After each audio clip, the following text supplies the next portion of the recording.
On n'a pas le choix. C'est-à-dire, on est dirigeant de boîte, on a 20 salaires à faire tomber chaque mois. Si on ne se pose pas cette question-là, c'est presque une erreur professionnelle et on peut mettre sa boîte en difficulté. Mais ça veut dire que vous aurez au moins un peu de matière pour travailler, parce que travailler sans donner aujourd'hui, honnêtement, c'est impossible. C'est pas un bloc de marbre, en fait, le marketing. C'est pas j'arrive avec un bloc que je pose là et il va faire son boulot. C'est presque l'inverse, c'est une rivière. Et l'avantage d'une rivière, c'est que ça passe à peu près n'importe où. Il y a quand même une prise de conscience sur OK, aujourd'hui, c'est peut-être moins facile, on a peut-être besoin de jouer à armes égales avec d'autres, et donc ça devient un sujet, alors qu'avant, tu avais plein de boîtes, notamment B2B, qui se posaient même pas la question, quoi. Comment bien se préparer pour entamer 2026 et faire que cette année qui arrive, eh bien, on ait une vision du marketing où on lève un peu le nez pour voir ce qui se prépare et mieux, justement, adapter sa stratégie marketing. C'est le sujet de l'épisode d'aujourd'hui.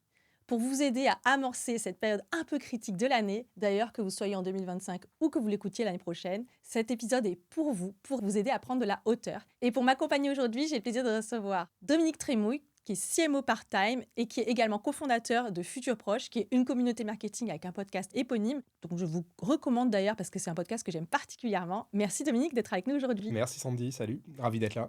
Bah écoute, ravi d'être là avec un énorme programme, Ouais, oui, oui, beaucoup de sujets. beaucoup de sujets. Mais en fait, moi je voulais faire cet épisode avec toi parce que je trouve que tu as un vrai regard sur le marketing. J'adore ta newsletter, on en parlait un petit peu avant, qui s'appelle Singularity, comme on le Mhm. dit en Ouais, anglais, ouais, hein. ouais, ouais. Et je trouve que tu apportes un œil qui prend beaucoup de hauteur sur le marketing. Alors attention, hein, je vais juste vous rassurer, on n'est pas sur un épisode ultra technique où on va parler un jargon que vous ne comprenez pas du tout. Mais c'est pour justement se poser les bonnes questions. On a passé une année qui était ce qu'elle était, pas la plus facile, mais probablement une année très intéressante. Je sais pas ce que tu en penses. En tout cas, au niveau marketing, c'était... Bah, si ce n'est l'année, en tout cas la période, ces dernières années sont particulières. Évidemment, l'IA, tout le monde en parle et il y a évidemment beaucoup de choses et ça bouscule tous les secteurs économiques, mais pas que. Et nos métiers évoluent pas mal. Toi comme moi, on travaille depuis assez longtemps, on en voit les cycles évoluer. J'ai l'impression qu'on est dans des cycles qui changent, mais je pense que tout ce dont on va parler aujourd'hui vont aller dans ce Exactement. sens-là, quoi. Et aussi de l'impact sur les décisions en tant que dirigeant, comment j'aborde mon marché. Bref, on va parler de tout ça aujourd'hui. Donc, que vous soyez dirigeant, que vous ayez une responsabilité en marketing, directeur marketing, cet épisode est vraiment pour vous. Et on va aller, je vais aller gratter Dominique pour qu'il nous dise tout sur on va dire, sa vision des choses. Donc, la première chose dont je voulais parler, et tu l'as justement dit un petit peu avant, on est dans une période, un cycle qu'on pourrait qualifier le cycle de l'incertitude. Alors, ça existe depuis toujours, mais Mm. là, c'est quand même relativement marqué. Qu'est-ce que ça implique? Qu'est-ce que tu perçois sur les conséquences de ce contexte? Alors, ça implique plein de choses. Le premier truc que je veux dire, c'est que je suis pas du tout un porte-parole de la théorie du chaos, les gens tu Nous vois, t'immersion. qui font leur business sur ces périodes-là. Tu vois, c'est pas forcément ça qui m'intéresse. Je suis plutôt quelqu'un dans la construction. Et justement, moi, ce que je constate, en fait, surtout, c'est qu'il y a deux problématiques, je dirais, dans le marketing et la communication au sens large. Première problématique, culturellement, en France, c'est pas des outils, des objets de travail qui sont très proches de notre ADN. Et ça, je pense qu'il faut se le dire, c'est pas grave. Le boulot qu'on a, nous, en tant que pro du métier, en fait, c'est de se dire comment on rapproche, qu'on voit un peu partout, beaucoup à l'étranger, dans les pays anglo-saxons, qui sont plutôt les pays de naissance de ces disciplines-là, si je vais un peu dans ce sens-là, et puis nos réalités de terrain, du grand groupe, de la start-up, mais aussi de la PME de 4 personnes, en fait. Donc ça, je pense que c'est le premier point. Et le deuxième point, bah, évidemment, on est dans des moments où le métier change. Moi, je travaille depuis 15 ans, je pense que c'est à peu près la même chose. On a vu beaucoup de cycles, en fait. Quand j'ai commencé à travailler vers 2008-2009, le marketing était différent. Ah oui. La communication était différente. On avait, bon, évidemment, pas les mêmes outils, les plateformes, tout ça, mais même la méthodo, même l'état d'esprit, en fait. C'est la manière de travailler. Tout ça a beaucoup changé en l'espace de 15 ans, à 2 ou 3 reprises, en fait, déjà, quoi. Donc, ça, c'est un point très important parce qu'en fait, c'est des choses qui s'accélèrent. Et en creux, je pense qu'on constate un truc que moi, je perçois, en tout cas dans mon métier, c'est que ça s'accélère de plus en plus, aussi au rythme des problématiques économiques qu'on a. Alors, je vais pas faire de politique ou de Non, macroéconomie, c'est pas je le pense que tout le sujet, monde est au mais courant de ce qui se passe. voilà. Mais on est aussi sensible à ça parce qu'évidemment, notre business à nous, c'est d'arriver à générer du revenu, créer de l'engagement, de la préférence, de l'activation de ce côté-là. Et forcément, nos métiers sont sensibles à ce qui se passe sur le terrain. On parle aux gens, que ce soit Il vaut des mieux. clients, voilà, où il vaut Il vaut mieux, mieux. que ce soit des clients, etc., etc. Donc, tout ça fait que le marketing est en train de changer et je me demande et je perçois un truc, mais on est plusieurs, enfin on est nombreux à penser ça, je pense, c'est que c'est l'instabilité en fait qui devient une forme de norme. Et je pense que c'est ça qui est très important aujourd'hui, quoi. Et c'est hyper désagréable d'ailleurs de se dire que l'instabilité est une forme de norme. Et Ouais. je te rejoins parce que moi, je trouve qu'avant, il y avait des attentes sur la prédictibilité des résultats de nos métiers qui existent toujours, mais on va dire que c'est quand même un peu plus compliqué d'avoir cette prédictibilité. Et tu disais un truc très juste, c'est que, mais moi, ce que je constate aujourd'hui, c'est que des entreprises qui s'étaient jamais posé la question de faire du marketing, je parle notamment de TPE, PME, aujourd'hui, ça devient presque une priorité pour elles. C'est pas du tout la majorité, mais il y a quand même une prise de conscience sur, OK, aujourd'hui, c'est peut-être moins facile, on a peut-être besoin de jouer à armes égales avec d'autres, et donc ça devient un sujet, alors qu'avant, tu avais plein de boîtes, notamment B2B, qui se posaient même pas la question, quoi. On n'a pas le choix. C'est-à-dire, on est dirigeant de boîte, on a 20 salaires à faire tomber chaque mois. Si on ne se pose pas cette question-là, c'est presque une erreur professionnelle et on peut mettre sa boîte en difficulté. Donc, je pense qu'il y a beaucoup de dirigeants aujourd'hui qui sont d'une autre génération aussi et qui donc se posent des questions et se disent comment je fais. Le point qui est compliqué, et je renvoie à ce que je disais tout à l'heure, c'est que on peut pas faire des copier-coller de ce qu'on observe en regardant les grosses boîtes étrangères ou même françaises en fait. Il faut Et adapter. c'est pourtant ce qui est largement fait, parce que si tu regardes, alors je vais prendre LinkedIn, mais si tu regardes sur LinkedIn ou si tu lis certains livres, Mm. tu as l'impression qu'il y a des recettes toutes faites qui ont marché pour un tel et que tu te dis, OK, j'ai trouvé la solution, je vais le faire pour mon entreprise.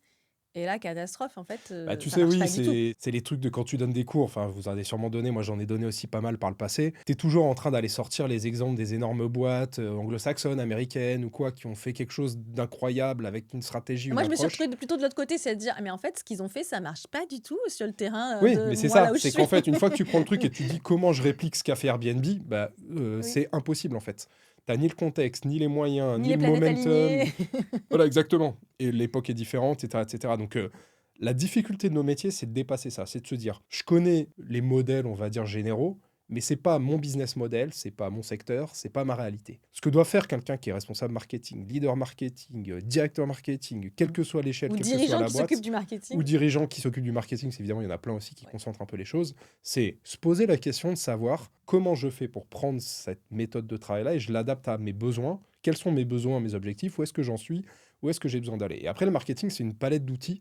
Tu as 15, 20, 25, 30 métiers à l'intérieur. Des métiers plus ou moins importants Et on qui n'a se pas besoin de coordonnent entre tous, eux. hein, je vais préciser, on Voilà. n'a Et on pas n'a besoin pas de tous besoin. à tous les instants, hein. Le jeu, c'est d'être face à une console avec des leviers et c'est de se dire, selon les moyens dont je dispose et les objectifs que j'ai, quels sont les leviers qu'il faut que j'active, dans quel ordre et pour faire quoi. Notre métier, c'est ça. Et ce qui fait que c'est difficile, parce qu'il n'y a pas de formule magique, il n'y a pas de magie. En fait, il faut juste bien se mettre ça en tête. Personne n'a la réponse avant de bosser. Donc, grosse mauvaise nouvelle.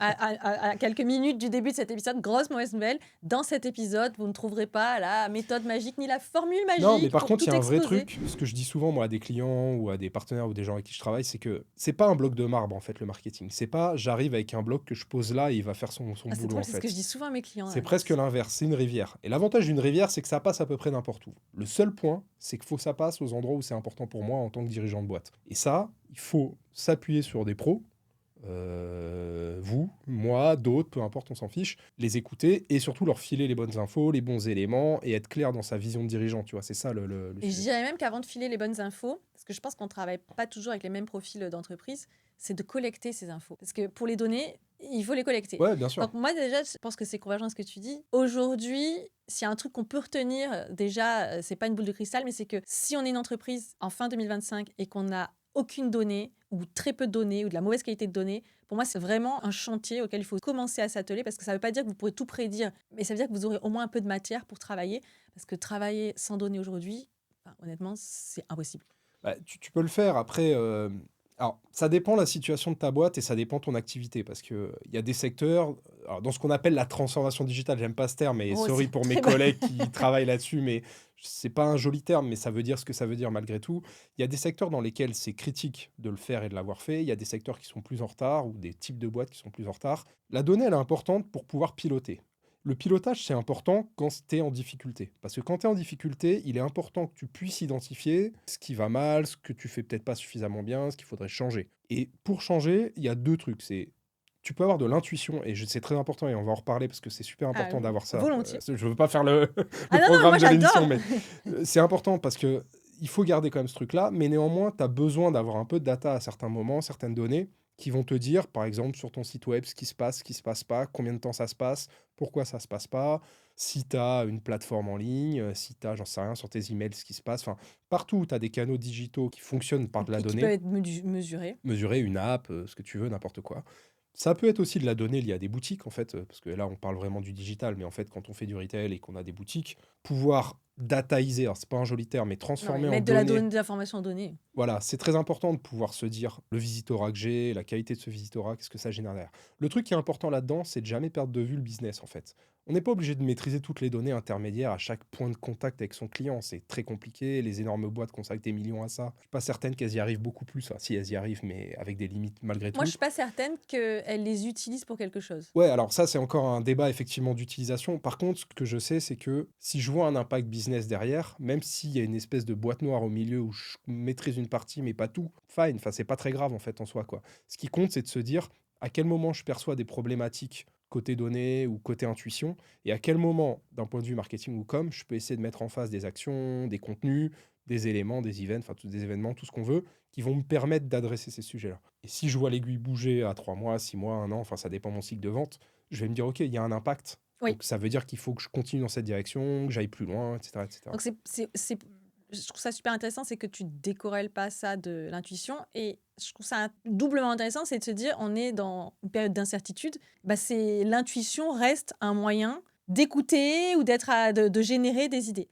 Et du coup, par rapport à ce qu'on s'est dit, donc le fait que on est quand même dans un climat instable, que par conséquence, les playbooks et toutes les méthodes magiques, on ne peut pas les copier-coller. On ne pouvait déjà pas avant, mais on peut encore moins maintenant. Et le fait que le marketing soit devenu un sujet pour des entreprises qui ne se posaient pas forcément la question, mais vu que la compétitivité est quand même bien mise à mal, elle s'intéresse au sujet. Est-ce que tu vois des pratiques ou des choses où tu te dis, avant, ça serait passé à peu près, aujourd'hui, c'est plus trop permis? Je pense que la première erreur, c'est de foncer bille en tête. Je pense que ça, c'est un truc hyper courant en fait, de se dire, OK, c'est bon, je suis convaincu, faut bouger. OK, bah, je prends 10 000 balles et je le mets sur Google Ads. OK, ça c'est une erreur, All mais in. voilà, que font 95% des PME. Enfin, Et ouais, ouais, mais alors, j'exagère, tu mais vois, beaucoup. Ouais. excuse-moi de te couper, mais aujourd'hui, il y a quand même les discours de il faut aller vite, il faut être réactif, le monde bouge vite. Et toi, et je suis tout à fait d'accord avec toi, mais je vais quand même me faire l'avocat du diable. Nous, ce qu'on dit, notre discours, c'est OK, les gars, mais ne misez pas tout, ne partez pas avec bille en tête sur un truc, n'agissez pas vite sans réfléchir. Et finalement, les gens, ils se disent, mais vous êtes gentils, on nous demande d'aller vite, et en même temps, quand on va vite, on nous dit qu'il faut pas Non, mais aller tu vite. peux faire les deux. En fait, la difficulté, c'est de faire les deux. C'est ça le truc, c'est qu'en fait, les gens, faut pas être binaire, en fait. Faut pas se dire, soit l'option, c'est de faire de la théorie pure et de la réflexion pendant 6 mois et je bouge pas, le temps de trouver une stratégie, mais la stratégie n'existe pas tant qu'elle n'est pas sur le terrain. Tu vois, il n'y a pas de sujet. Ou alors, ne faire que agir et jamais réfléchir et on verra les conséquences l'année prochaine. Tu vois, l'entre-deux, en fait. C'est pour ça que je reviens à ce que je disais tout à l'heure sur l'instinct. Pour moi, le boulot de marketing, ça doit être 70% de méthode et 30% d'instinct. C'est-à-dire qu'en fait, tu es obligé de planifier, d'anticiper. D'ailleurs, c'est un des gros changements qui a eu lieu dans les années 2010, c'est que toute la technologie qui est arrivée, qui s'est développée, a mis dans nos métiers de la méthode, de l'organisation, de la planification, de l'anticipation, beaucoup plus que ce qu'il y avait avant. Dans les années 2000 que moi j'ai connu, marketing, c'était quand même beaucoup à l'instinct et un peu moins à la méthode, quoi. Il y a eu un renversement qui est allé, pour moi, dans un sens un peu trop extrême. Oui. Où on a vraiment cherché à beaucoup trop cadrer les choses. Et je pense que depuis 2-3 ans, on revient un peu dans un équilibre, parce qu'en fait, on se rend compte que dans des temps économiques incertains, c'est impossible de prévoir. Et là, on le voit avec tout ce qui se passe d'un point de vue politique, par exemple, ce qui est un vrai impact pour les gens. Qui peut prévoir ce qui va se passer dans 2 mois? Est-ce qu'il y aura une nouvelle loi sur un secteur X, Y, Z ou pas? Une taxe, je ne sais Une quoi. taxe qu'on te sort du chapeau. Ça, forcément, ça impacte forcément nos business models et la manière de fonctionner. Donc, il faut cumuler les deux. Je pense que quelqu'un qui veut se dire je vais monter un système marketing à une petite échelle dans ma petite société ou pas, ou dans ma moyenne société ou grosse société, peu importe, qui fonctionne, il va être obligé de planifier, anticiper et réfléchir, trouver une stratégie. Simplement, mais il faut la trouver, il faut la définir. C'est ce que moi j'appelle la singularité. Tu vois, tu disais le nom de la newsletter tout à l'heure, Singularity. Je l'ai appelé comme ça parce que ça rejoint un peu le message que je veux faire passer à travers le marketing. Le plus petit dénominateur commun de toutes les boîtes en matière de marketing, celles qui fonctionnent, c'est celles qui ont trouvé ce que j'appelle la singularité, quoi. C'est une manière d'être dans son secteur, dans son marché, pour ses clients, D'être qui est unique. et de contribuer à cette heure et de l'approcher. Ouais, voilà, et d'être unique, en fait, tu vois. Et donc, ce truc-là, c'est ce qui fait. Mais même dans une boîte de 3 personnes, en fait, ça marche. C'est pas une histoire de moyens, c'est juste une histoire d'avoir. Par contre, là où je te rejoins, c'est qu'il faut préparer ça. C'est-à-dire, si t'as pas, et je reviens à quelque chose de très important, c'est pas une erreur, mais du coup, c'est pour contrebalancer l'erreur, c'est les fondations. Ah, t'as dit le mot que j'adore. Un pianiste, un pianiste de très haut niveau, il est embêté quand, pendant plus de 24 heures, il peut pas faire ses gammes, en fait. Bah, nos métiers, alors je ne nous estime pas être des pianistes de très haut niveau, mais nos métiers... Si, Dominique, si, allez. nos métiers, c'est un peu ça. C'est-à-dire qu'en fait, quoi qu'il arrive, il faut toujours revenir aux gammes et aux fondamentaux. Donc, une bonne stratégie marketing, elle peut se monter en 3 mois, mais par contre, il faut les fondamentaux sur le marché, sur le client, sur la compétitivité là Ton où j'en positionnement, suis, ta sur le différenciation. positionnement, le produit, le pricing, enfin tout ce qui va en fait rentrer en ligne de compte, observer ce qui se passe ailleurs et puis aller chercher des idées aussi. Moi, je dis beaucoup à mes clients ou des partenaires, allez-y quoi, inspirez-vous de ce que font les autres et faites mieux quoi. En fait, il faut pas avoir peur de ça quoi. Bah, c'était pas une question piège, hein, c'est juste parce que je pense que c'est une question que tout le monde peut se poser légitimement. Tu vois, moi, si je suis demain dirigeant et je suis pas du milieu du marketing, ou c'est pas mon ADN de base, et qu'on me dit d'un côté il faut aller vite et d'un autre côté te précipite pas, je dis oh les gars, Non excusez-moi, mais moi je rencontre mais, ça chez tous mes clients, hein. Ils mais veulent là, tous aller très ils vite veulent et en tous aller même très temps, il faut vite. que ce soit profond quoi. Mais ce qu'on est en train de se dire, c'est que finalement, pour moi, si tu as travaillé et si tu travailles régulièrement les fondamentaux, parce que c'est pas une fois pour toutes, c'est quand même quelque chose qui peut évoluer, bah, en fait, tu peux tester beaucoup plus vite aussi. Parce que tu sauras beaucoup plus vite si tu es dans la bonne direction ou pas. Quand je dis plus vite, attention, je parle pas de 2 semaines, hein, je vais juste. Non, non, mais si, si. En fait, si, ça, t'as raison. Et ça, c'est un point très important aussi dans le changement culturel, c'est que on est aussi beaucoup dans des boîtes où il y a une forme de contrôle, en fait, finalement, très de haut vers le bas. Et je pense que ça a changé aussi dans la manière d'être dans les sociétés, les entreprises. Il y a un peu plus d'horizontalité. Il y a des fonctionnements un petit peu différents, ce qui fait que je pense qu'il y a plus de place au test, modestement, parce qu'on n'est pas encore au niveau de certains pays où c'est vraiment dans la culture et l'ADN, mais On ce peut truc-là, progresser là-dessus, tu voilà, vois. ce qu'on appelle dans le marketing le test and learn, c'est-à-dire en fait, je teste des choses pour apprendre ce qui marche pas et essayer de faire le tri et ne garder que ce qui marche. Ça, c'est un truc qui est en train d'avancer. Alors, les boîtes, globalement, en France, ont encore un peu de mal à accepter le fait que je vais consacrer un peu de temps et un peu d'argent. Le but, c'est pas de se ruiner, mais Un truc qui à peut tester, échouer. voilà, un truc qui peut potentiellement ou qui a de fortes chances d'échouer, parce que je sais que c'est que en faisant ça que je vais, au bout de 5 tests, il y en a un qui va fonctionner mieux Ouais. que les 4 autres. Ça, c'est un truc que beaucoup de dirigeants ont du mal à accepter et je peux le comprendre. Bah, c'est frustrant, mais malheureusement, pour l'instant, on n'a pas trouvé le truc où on a 100% de réussite à chaque fois. Mais on peut pas, parce qu'en fait, par D'ailleurs, moi, comme je le définition. dis à mes clients, si je l'avais, je ferais même pas ce métier et mes prix seraient encore plus chers. Non, mais il y a ça, et puis c'est surtout qu'en fait, vu le nombre de possibilités et d'options qui existent dans tout ce qu'on manipule au quotidien en termes de métier, c'est comme de la cuisine en fait. Pour trouver le bon mix, Oui. la recette, faut que tu la fasses 40 fois quoi. C'est-à-dire Et qu'en des fois, ça fait, va pas être terrible. les 5 premières fois, c'est pas ouf, les 20 fois d'après, c'est bien, et les 15 dernières fois, c'est là où tu vas vraiment toucher à quelque chose où tu vas mettre quelque chose de personnel ou quelque chose que. Bon, bref, bah, ce truc-là. Moi, je connais aucun chef de cuisine qui est capable de le faire en une Au fois poignet. avec une recette. Et donc, modestement, je pense que c'est pareil. Ces analogies, pour moi, elles sont importantes parce qu'on revient à quelque chose de simple. Et je pense qu'il faut que nos métiers, on regarde aussi ce truc-là, c'est le test, ça a du Moi, je sens. dis un peu d'humilité aussi. C'est-à-dire que le Ouais, fait que ouais, tu ouais. dises, d'ailleurs, peut-être que ça rassure à certaines personnes qui nous regardent ou qui nous écoutent, c'est que rater ou pas avoir le bon, l'action qui cartonne dès le début, ne pas partir viral, parce qu'on blaguait tout à l'heure sur le sujet, c'est pas grave. Déjà, c'est pas forcément souhaitable d'ailleurs, mais ça, c'est un autre débat.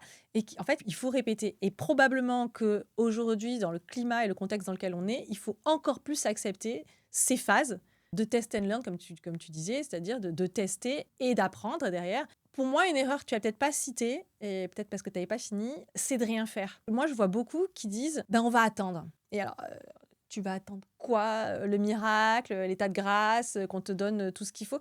Et en fait, ce truc d'attendre encore pour voir ce qui se passe, pour moi, c'est le truc qui te précipite encore plus vite sur la touche. Alors, sur la touche, tu as peut-être les reins solides et tu vas peut-être réussir à t'en sortir. Mais pour moi, ce côté j'attends de voir, il est encore plus risqué qu'avant. Et du coup, je veux avoir ton avis.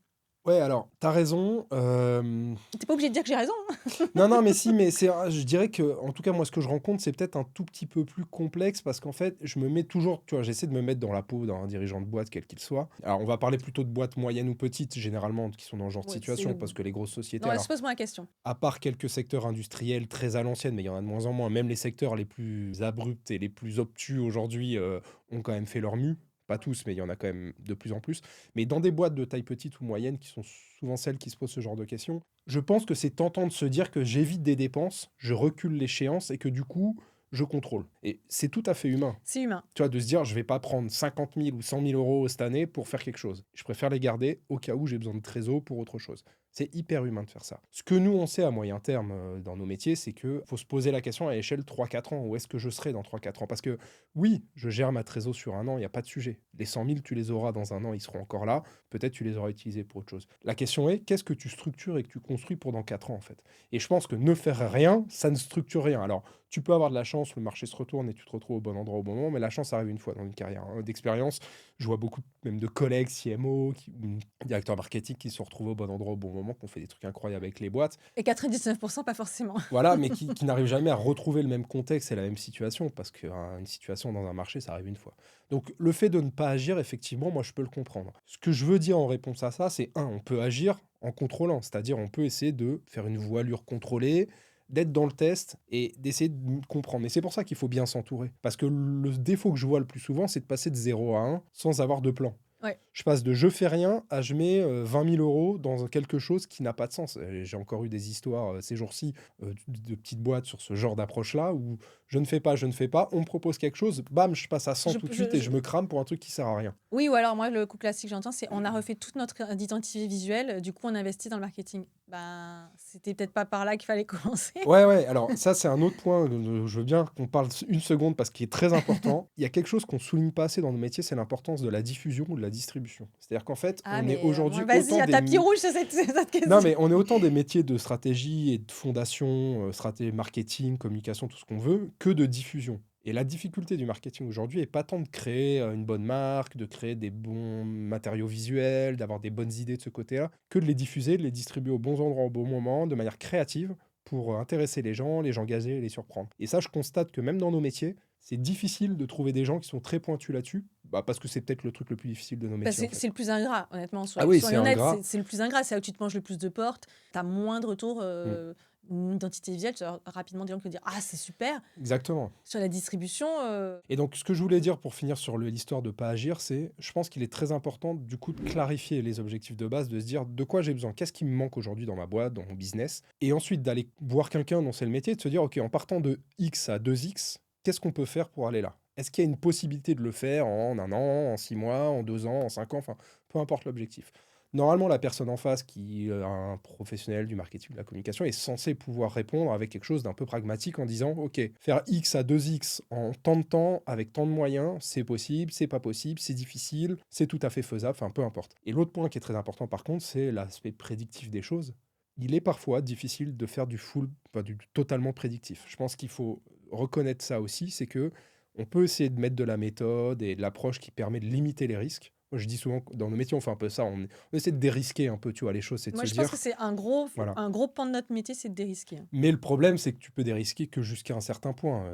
La vie est un risque par définition.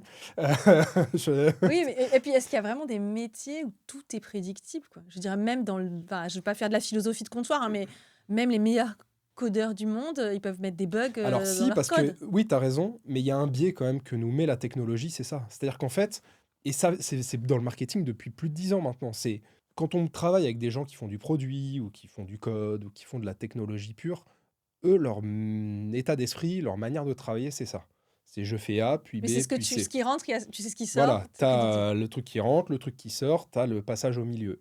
C'est comme ça que fonctionne, en fait. Oui, puis en marketing, avec les fameux tunnels de vente linéaires, où Voilà. tout le monde passe par toutes les étapes au même moment et au même rythme, enfin, certains ont pu croire que ça se passait comme ça. Exactement. Et ça, je pense que tout l'arrivée de la techno et de la tech, on va dire, dans notre quotidien à tous, tu vois, dans les années, fin des années 2000, Oui, 2010, 2010 on en va dire, France, quand même. ça a créé ce biais-là, tu vois.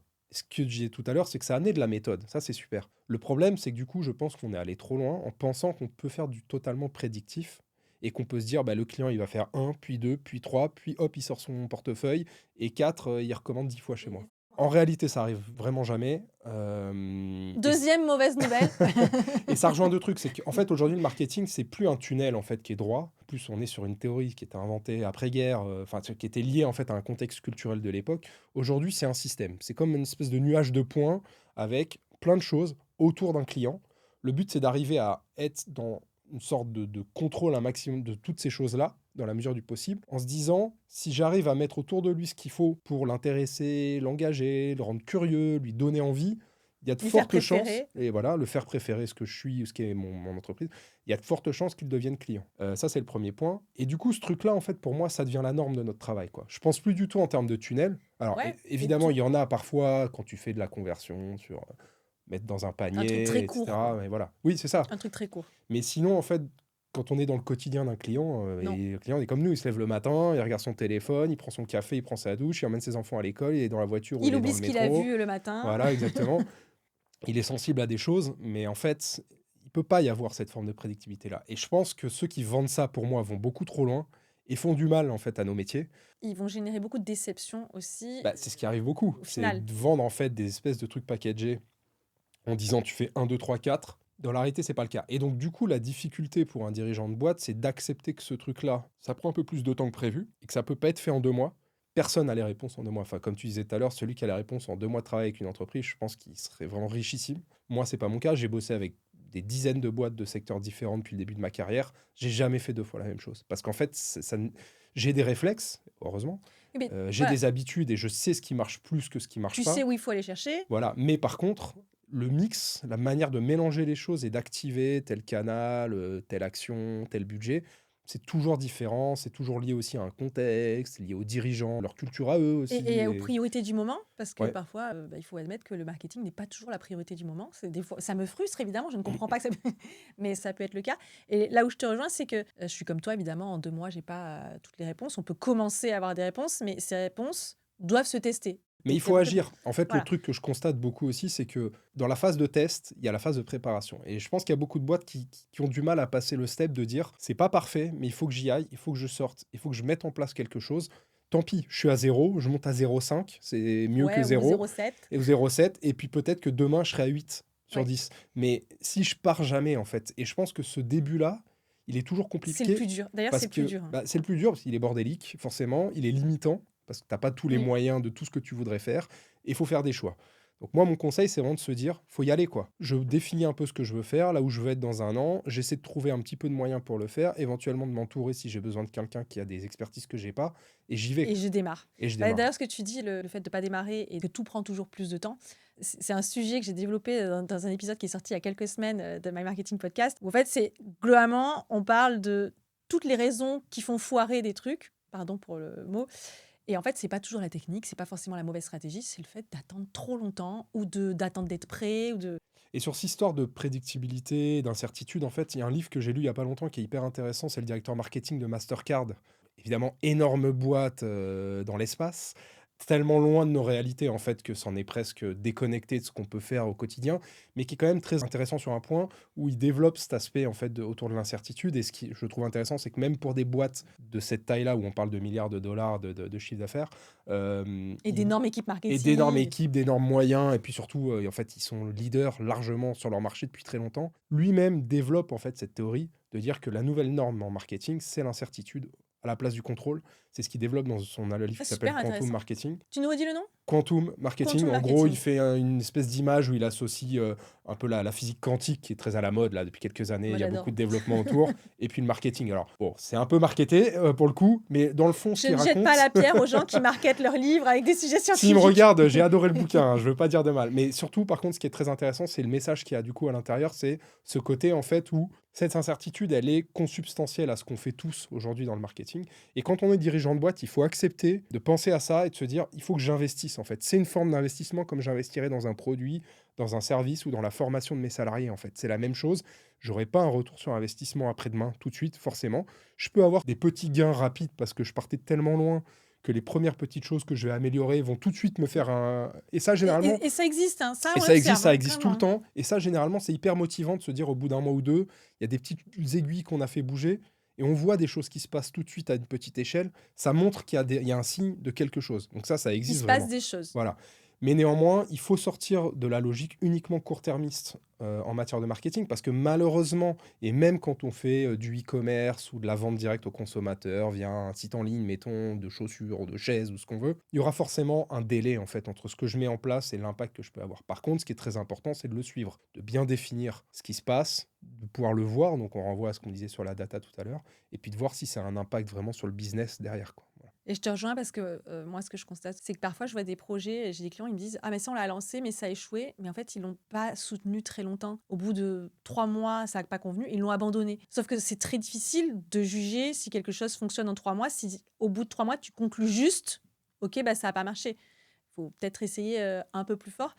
Et merci d'avoir abordé le sujet du court-termisme, parce que c'est un sujet qui est très impopulaire, puisque aujourd'hui, on est Oui, tous oui, très bah, quand court-termistes. ça va mal, tout le monde Mais veut... oui. voilà, moi aussi, je voudrais des résultats demain matin. Mais d'ailleurs, pas que pour le marketing, hein. Quand on fait du sport, on voudrait aussi avoir des résultats demain matin. Mais c'est juste pas comme ça que ça fonctionne. Par contre, ce qu'il faut retenir, c'est que le fait de passer à l'action et le fait de commencer à investir ou de continuer d'investir, c'est construire pour plus tard. Et donc, c'est réduire du risque pour la suite. Ouais, mais même pour tout de suite, c'est-à-dire, il peut y avoir des petits gains tout de suite. Par Oui. contre, c'est sûr que ça ne transforme pas une entreprise en 3 mois. Ça, il faut se dire la vérité, ça ne transforme pas une entreprise du tout au tout. Par contre, je vais commencer à construire des fondations. Tu vois, ton image sur le sport, je pense qu'il est intéressant. Quand on voit un sportif aller au top de son sport international et avoir des énormes victoires, etc., on sous-estime toujours largement le travail qui a été fait en fait depuis la tendre enfance ou l'adolescence, en fait, peu importe. Et tu vois, tu parlais de marques tout à l'heure, ou d'entreprises qui abandonnent au bout de 3 mois. C'est que je pense qu'on a tous en tête l'épiphanie du succès. C'est-à-dire, je me lève un matin et quelque chose qui marchait pas hier se met Oui, à le marcher. overnight success. Voilà. Et en fait, le truc, c'est que les énormes entreprises qui sont leaders là où elles sont, en fait, on sous-estime toujours les errances, les erreurs, les échecs. Moi, quand je vois des énormes sociétés faire des tests, lancer des nouvelles marques ou tenter des nouveaux produits Qui se ne casse la marchent pas gueule. du tout, voilà, complètement, je me dis, je trouve ça rassurant quelque part de me dire, en fait, ça prouve bien à quel point l'incertitude règne et qu'il faut l'accepter. Et je pense que c'est ça Et le que plus dur. c'est qu'on est très égaux là-dessus. Voilà. C'est-à-dire Par que contre, il faut pas se déconnecter du pilotage de ce truc, que ce soit le responsable marketing en place, le CMO et le dirigeant. Il faut piloter, il faut que le dirigeant soit, entre guillemets, exigeant aussi avec son responsable marketing com, de lui dire qu'est-ce qu'on pilote, c'est quoi l'objectif qu'on veut atteindre, où est-ce qu'on en est, mais même à des petites échelles. Tous pilotent pour pas cramer la caisse, pour pas s'engager dans des choses qui en fait n'apporteront rien, etc., etc. tu parlais tout à l'heure de technologie. On a réussi à en faire quand même un gros épisode sur la vision marketing, le rôle du marketing et comment se préparer pour 2026. Ce sera difficile quand même de ne pas parler d'intelligence artificielle. Mhm. Même si vous avez vu, on n'a pas été trop lourdingue quand même sur jusqu'ici, parce que c'est vrai que moi, parfois, je n'en peux plus d'entendre parler que de ça tout le temps. Selon toi, là, depuis 2 ans quand même, on peut dire que c'est très installé et probablement que les outils vont être encore meilleurs plus tard. Moi, je parle d'outils, mais il n'y a pas que les outils d'ailleurs. Comment tu vois, toi, sur 2026, ou qu'est-ce que tu penses, à quoi il faudrait se préparer pour pas tomber de haut quand on est une entreprise, qu'on soit TPE, PME ou grande entreprise, face à l'IA sur comment je vais garder justement ma singularité? Est-ce on est tous voués à être des robots, à avoir tous le même discours? Quel est l'impact que tu vois et comment prendre le contre-pied de ça surtout? Bah, il y a pas de risque. Moi, je vais te le dire très concrètement et je vais peut-être pas aller dans le sens du discours ambiant, mais je vois pas il y a pas d'énorme risque pour moi, pour les entreprises de manière générale. Ça remplacera jamais, les idées. Moi qui suis un très gros utilisateur d'outils IA au quotidien, à commencer par Claude et d'autres, je me rends compte d'un truc en fait, c'est que si ton idée de départ, elle a pas de sens, elle est pas pertinente, l'IA va jamais, en tout cas aujourd'hui dans l'état du truc, va jamais pouvoir t'emmener dans une meilleure direction si le point de départ, il a pas de sens. Pour moi, tous les outils d'IA qu'on voit dans le marketing aujourd'hui, ils font tous un truc en commun qui est super bien, c'est qu'ils accélèrent et ils densifient la partie production, méthodologie de travail. Ce que je conseille aux entreprises, c'est de s'ouvrir à ça, c'est de se dire, demain, si je suis une entreprise de 40, 50, 100, 200, 500 personnes, est-ce qu'il existe aujourd'hui des outils qui me permettent de travailler différemment, de mieux exploiter ce qu'on fait, de changer notre méthode, d'être plus efficient, etc., etc. Est-ce que ça existe? Sinon, est-ce qu'on peut le créer? Est-ce qu'on a les moyens de le créer? Il y a plein de gens aujourd'hui qui sont en capacité d'aider n'importe qui à réfléchir sur ces sujets-là. Tu vois, c'est plutôt ça le mindset qu'il faut avoir Mais pour moi sur l'IA. si l'IA, peu importe la taille d'entreprise, va t'aider à industrialiser et produire plus, tu as dit un mot super intéressant tout à l'heure, tu as parlé des idées. Est-ce qu'on va pas avoir besoin d'avoir de meilleures idées? Ouais, alors, il y a un truc Parce- qui est très populaire en ce moment, c'est ce qu'ils appellent le IA sludge, c'est-à-dire vraiment le AI sludge, genre une bouillie d'IA, c'est-à-dire qu'en fait, on crée tous la même chose, très moyennisant et en masse. C'est-à-dire, en fait, là où avant, pour créer, j'en sais rien, une image, j'allais besoin de payer quelqu'un 3 heures pour qu'il bosse sur un logiciel de création graphique. Aujourd'hui, avec ChatGPT, je peux le faire en 2 minutes 30. Ouais, ou Gemini. Voilà, ou Gemini ou peu importe. Mais en fait, j'ai la même DA, la même approche visuelle et les mêmes codes en fait que n'importe qui d'autre.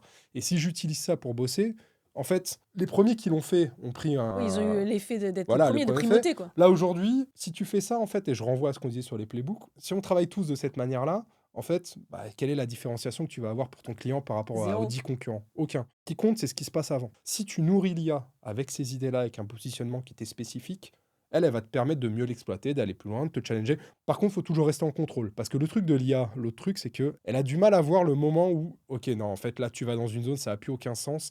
par rapport au brief de départ, parce que malgré tout, ça reste des outils avec une mémoire limitée, avec des capacités limitées, hein. C'est pas Qui du qui tout. peut même avoir tendance à se contredire par rapport à ce qu'il disait au Exactement. départ, hein. Et en fait, donc, faut être assez vigilant. Et c'est là que l'humain aujourd'hui, il a 250% son rôle. Enfin, je veux dire, on est très, très, très, très loin d'une situation où, en tout cas dans le professionnel, je parle très bien du professionnel, l'IA peut piloter tout seul quelque chose de qualitatif. Parce que si c'est pour envoyer 2500 messages à la minute à des gens sur des réseaux sociaux, ça oui, ça, il n'y a pas de sujet. Mais quel est l'impact derrière?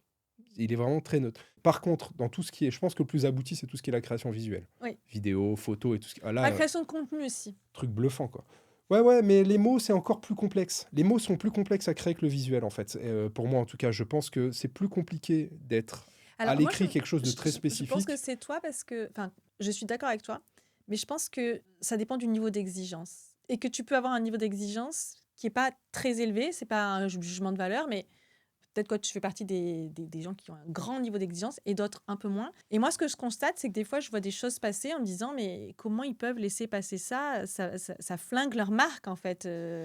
Bah, parce que les fondations sont peut-être pas très claires, parce que en fait, Ou ils ont parce pas le que c'est temps, on va délégué. vite. Et Ouais, du coup, ouais. dans la question sur l'IA, moi, je pense qu'aujourd'hui, peu importe la taille d'entreprise, mais attention, parce que tout le monde n'a pas les mêmes moyens, la vraie question à se poser, c'est est-ce que ça sert toujours ma vision, ma marque, mon discours et ma différence? Et ça, j'ai pas toujours l'impression que ce soit le cas, parce qu'on voit l'aspect, ça va très vite et ça coûte pas très très cher, hein, honnêtement. Ouais, ouais. Mais les conséquences à moyen terme, là, je pense que c'est même pas sur du long terme, je pense que les conséquences peuvent être beaucoup plus court terme, sont pas waouh de mon point de Bah, vue. c'est pour Là, ça le que risque, il y est pour moi. c'est pour ça que s'entourer d'un professionnel qui connaît ce métier-là et qui se pose ces questions-là au quotidien, c'est son boulot. C'est-à-dire le responsable marketing, le directeur marketing, c'est son taf quand il arrive le matin de se dire la campagne qu'on sort la semaine prochaine, ce qu'on a sorti le mois d'avant, ce qui est Parce qu'avant, prévu on pour la prenait fin d'année. l'alternant, aujourd'hui, on prend ChatGPT, au Ouais, final. ouais, mais en fait, il y a un moment donné, il faut qu'il y ait quelqu'un qui se dise c'est quoi l'impact dans la tête de mes clients par rapport à mes concurrents. Ils vont percevoir le truc. Est-ce que ça va les faire flipper un peu? Ils vont se dire mince, ils vont se sentir. Et ça, c'est des, entre guillemets, plutôt positif. C'est-à-dire de se dire je suis perçu comme un concurrent crédible, etc. Donc il faut que quelqu'un se pose ces questions-là. L'IA ne se posera pas ces questions-là. En tout cas, pas aujourd'hui. Dans 2 ans, Non. on refera l'épisode On et fera peut-être qu'on l'épisode dans sera, on 2 sera ans. ailleurs. Donc voilà. Pour moi, je vois pas ça comme une menace. J'étais pas là à l'époque, mais je peux comparer ça à l'arrivée de, je sais pas, de l'ordinateur individuel, tu vois, J'étais pas là dans non le plus. business. Ouais, on n'était pas là. Mais je pense que c'est proportionnellement, c'est un peu la même chose. Une nouvelle méthode de travail qui permet d'aller plus vite, d'aller plus loin et de faire plus de choses, de stocker plus de mémoire et d'être assisté, en fait, dans notre manière de travailler. J'ai pas l'impression que ça ait mis en danger notre existence en tant qu'être humain. Non, en revanche, ce qui est une réalité, c'est que si on prend vraiment le volet contenu, il y a beaucoup plus de contenu qui sort parce que c'est beaucoup plus facile à produire. Et du coup, bah, se différencier, ça passe par, pour moi, des meilleures idées et des fondations beaucoup plus solides que les C'est autres. pour ça que le rôle du marketing, en fait, paradoxalement, tu vois, quand les outils sont sortis, il y a eu beaucoup de discours de dire on va se faire remplacer, même des collègues à nous, tu vois. J'aurais dit, mais en fait, justement, on est plus que jamais nécessaire dans un monde où Mais ça avant, t'oblige à augmenter ton niveau à toi. bien sûr, mais dans un monde où avant, mettons, tu as 10 campagnes par mois, aujourd'hui, le client, il est soumis à 10 000 par mois, il est plus que jamais important de sortir du lot. Sortir du lot, c'est juste le travail de base du marketing et de la communication. C'est tout. Il n'y a que ça, en fait. Donc, ça n'est plus que jamais le temps et le moment de se poser ces questions et de se dire qu'est-ce que je peux faire avec mon échelle, mes moyens, mes objectifs pour faire bouger ça. Un grand merci, Dominique, pour cet épisode alors, plus que très riche. Je pense que la majorité des personnes l'auront peut-être écouté en plusieurs fois. N'hésitez pas à le réécouter d'ailleurs parce qu'il y a tellement de choses qu'en fait, il va falloir le digérer. Si j'ai envie d'en savoir plus sur toi ou de te suivre, parce que j'ai parlé de ta newsletter, du coup, s'il y en a qui ont envie d'aller la découvrir ou de te suivre, où est-ce qu'on te retrouve? Ça se passe sur LinkedIn. J'ai une chaîne YouTube où je fais un peu de prise de parole aussi sur ces sujets-là régulièrement. Il y a le podcast de Futur Proche aussi. Voilà, un peu tous ces éléments-là. Bon, on vous mettra les liens en description, comme ça vous pourrez aller espionner le travail de Dominique. Bah, merci beaucoup. Merci Écoute, tu Sandy. reviens quand tu veux, discussion passionnante. Avec plaisir, merci.